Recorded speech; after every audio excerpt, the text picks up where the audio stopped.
ప్రభు అయిన యేసుక్రీస్తు నామమున మీ అందరికీ నా యొక్క వందనములు. ఈ యొక్క సమయమందు కృత నిబంధన గ్రంథంలో యోహన్నా సుసన్న గూర్చి మనము ఈ సమయమందు కొంత సమాచారం తెలుసుకుందాం. లేఖన భాగం లూకా సువార్త 8వ అధ్యాయం 1 నుండి 3 వచనముల ప్రకారం, యోహన్నా అనగా యెహోవా దయాళుడు అని అర్థం. ఈమె హేరోదు యొక్క గృహ నిర్వాహకుడగు కూజా యొక్క భార్య. తన భర్త హేరోదు దగ్గర మంచి అధికారంలో ఉన్నప్పటికీ రాజు దయాదాక్షిణ్యాలు కోరక యెహోవా దయాళుడు అని గుర్తించింది.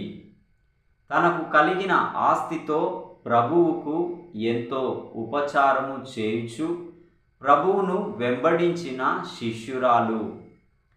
సుసన్న అనగా లిల్లీ పుష్పము, ప్రత్యేకతకు అందముకు గుర్తుగా ఉన్నది.